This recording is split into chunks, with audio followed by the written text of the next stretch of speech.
በነገራችን ላይ ሁሌም ቁርአንን ከፍተን በመናነብበት ጊዜ በእርግጠኝነት ከነዚህ ከ12ቱ ምልክቶች መካከል ቢያንስ አንዱን ማግኘታችን አይቀርም። ታዲያ ስንቶቻችን ነን የነዚህን ምልክቶች ትርጉም የምናውቀው? እነዚህን ምልክቶች ስናገኝስ ምንድነው ማድረግ ያለብን? በዛሬው ቪዲዮ ቀላልና ግልጽ በሆነ መልኩ የምናይ ይሆናል። እነዚህ ምልክቶች የማቆሚያ ምልክቶች ወይም በአረበኛው ዓላማቱል ወቅፍ ተብለው የሚጠሩ ቢሆንም ሁሉንም ግን ለማቆሚያ ብቻ አይደለም የምንጠቀማቸው። ከዛ ውጭም ለሌላ ዓላማ የምንጠቀማቸው ምልክቶች ይገኙበታል። እስኪ ከመጀመሪያዋ ምልክት እንጀምር።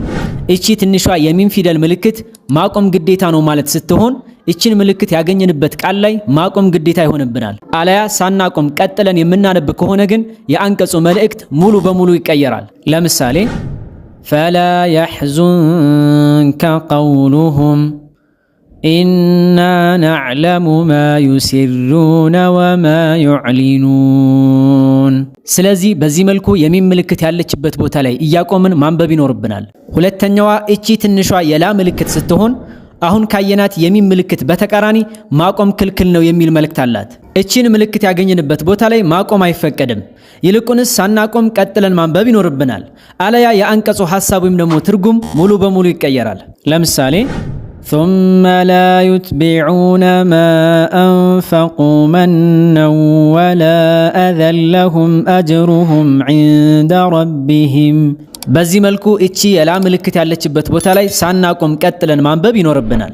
ሶስተኛዋ የሷድ ፊደል ቅርጽ ያላትና ሴላ ተብላ የምትጠራው ምልክት ከማቆም መቀጠሉ የተሻለ ነው የሚል መልእክት አላት። እቺን ምልክት ያገኘንበት ቃል ላይ ከምናቆም ቀጥለን ብናነብ የተሻለ ነው። ነገር ግን ማቆም እንችላለን። ለምሳሌ هذا يوم الفصل جمعناكم والأولين ከፈለግን አቆመን ማንበብ እንችላለን። هذا يوم الفصل جمعناكم والأولين ሳናቆም ቀጥለን ብናነብ ግን የተሻለና ተመራጭ ነው። አራተኛዋ የቃፍ ፊደል ቅርጽ ያላትና ቂላ ተብላ የምትጠራው ምልክት አሁን ካሳለፍናት ሲላ ምልክት በተቃራኒው ከመቀጠሉ ማቆሙ የተሻለ ነው የሚል መልእክት አላት። እቺን ምልክት ያገኘንበት ቃል ላይ ብናቆም የተሻለና የተመረጠ ነው። ሆኖም ቀጥለን ብናነብ ግን ችግር የለውም። ለምሳሌ وقالوا اتخذ الله ولدا سبحانه ሆኖም ቀጥለን ማንበብ እንችላለን። وقالوا اتخذ الله ولدا سبحانه። በዚህ መልኩ እቺን የቃፍ ምልክት ያገኘንበት ቦታ ላይ ብናቆም የተሻለና የተመረጠ ነው። አምስተኛዋ ይቺ የጂም ቅርጽ ያላት ምልክት ማቆምም መቀጠልም ይቻላል የሚል መልእክት አላት። እቺን ምልክት ያገኘንበት ቃል ላይ ከፈለግን ቀጥለን አሊያም አቁመን ማንበብ እንችላለን። ሁለቱም ምርጫው የተሰጠው ለኛው ነው። ለምሳሌ ቀጥለን ስናነብ ወኡምሊ ለሁም ኢነ ከይዲ መቲን ከፈለግን ደግሞ አቁመን ማንበብ እንችላለን። ወኡምሊ ለሁም ኢነ ከይዲ መቲን። ስድስተኛዎቹና እነዚህ ሁሌም የማይነጣጠሉት ባለ 3 ነጥብ ምልክቶች አንደኛዋ ላይ ካቆመን አንደኛዋ ላይ መቀጠል ይኖርብናል የሚል መልእክት ይዘዋል። ማለትም የመጀመሪያው ምልክት ላይ የምናቆም ከሆነ ሁለተኛው ምልክት ላይ ቀጥለን ማንበብ ይኖርብናል ማለት ነው። ወይም ደግሞ ሁለተኛው ምልክት ላይ የምናቆም ከሆነ የመጀመሪያው ምልክት ላይ መቀጠል ይኖርብናል ማለት ነው። ሆኖም ግን ሁለቱም ላይ ሳናቆም ቀጥለን ማንበብ እንችላለን። የተከለከለው ሁለቱም ላይ በአንድ ጊዜ ማቆም ነው። እስኪ ይበልጥ ግልጽ እንዲሆን በምሳሌ እንመልከት። የመጀመሪያው ምልክት ላይ በመናቆምበት ጊዜ ذلك الكتاب لا ريب فيه هدى للمتقين። ወይም ደግሞ ሁለተኛው ምልክት ላይ ስናቆም ذلك الكتاب لا ريب فيه هدى للمتقين። አለያ ሁለቱም ላይ ሳናቆም ቀጥለን ማንበብ ግን እንችላለን። ذلك الكتاب لا ريب فيه هدى للمتقين።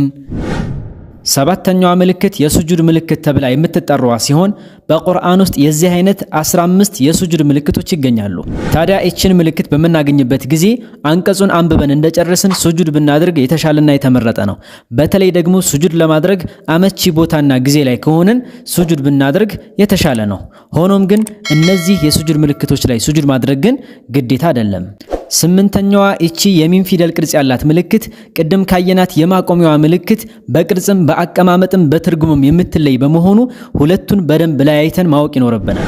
እቺ ምልክት አንዳንድ ጊዜ የቃል መካከል ላይ አንዳንድ ጊዜ ደግሞ የቃሉ መጨረሻ ላይ የምትመጣ ስትሆን ከኑን ስኩን ቀጥሎ ባ ፊደል ከመጣ ኑን ፊደልን ኑን አድርገን ሳይሆን ሚም ፊደል አድርገን ማንበብ እንዳለብን የምታመላክት ናት። እስኪ በምሳሌ እንየው። ከላ ለዩንበዘነ ፊል ሑጠመህ። አሁን እዚህ አንቀጽ ላይ ለዩን የሚለው ላይ ኑን ፊደል አለች። እዚህ ኑን ፊደል ላይ ይቺ ምልክት አለች። ስለዚህ ምን ማለት ነው? ይቺን ኑን ፊደል ኑን አድርገን ሳይሆን ማንበብ ያለብን ሚም አድርገን ነው ማለት ነው። ኑን አድርገን ብናነበው ለዩንበዘነ ነበር የሚሆነው። ነገር ግን ወደ ሚም ገልብጠን በምናነብበት ጊዜ ለዩም ሚም አድርገን ነው የምናነበው ማለት ነው። ኑን ሳይሆን ሚም አድርገን ማንበብ ይኖርብናል የሚል መልእክት አላት።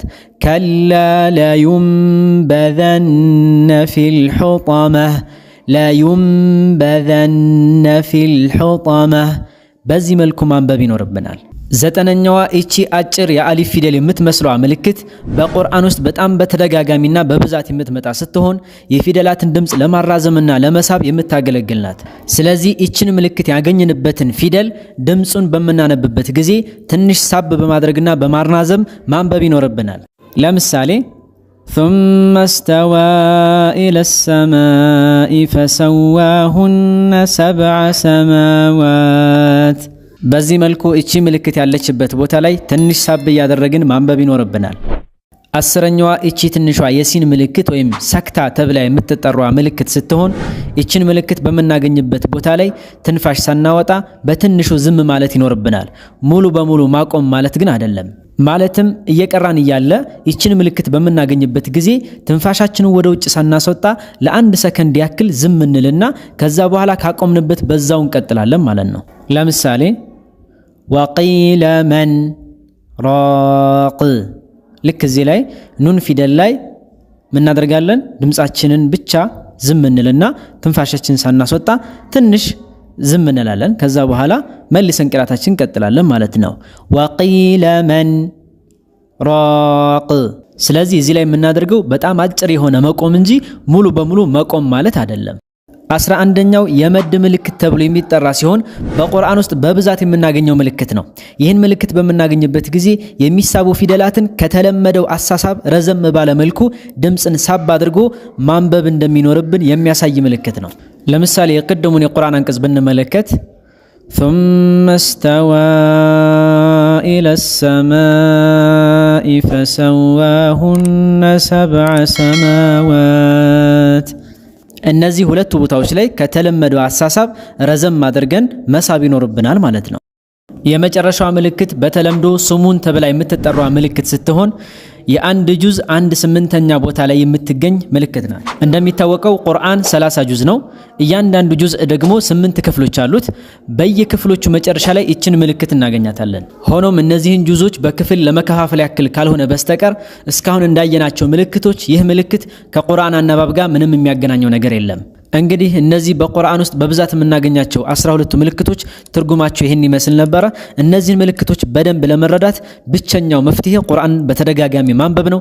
ምክንያቱም አንድ ነገር በደጋገምነው ቁጥር በጣም በርካታ ዕውቀቶችን ስለምንቀስም ማለት ነው። እንግዲህ የዛሬው ቪዲዮአችን ይህን ይመስል ነበር። ብዙ ቁም ነገር እንዳገኛችሁበት እንዲሁም ደግሞ እንደተጠቀማችሁበት በጣም ተስፋ አደርጋለሁ። እንደዛ ከሆነ ደግሞ ላይክ እና ሼር እንድታደርጉ ሌሎች ወንድምና እህቶችም ተጠቃሚ እንዲሆኑ እንድታደርጉ በአክብሮት እጋብዛለሁ። በቀጣይ በሌሎች ቪዲዮዎች እስክንገናኝ ድረስ መልካም ቆይታ ይሁንላችሁ። ወሰላሙ አለይኩም።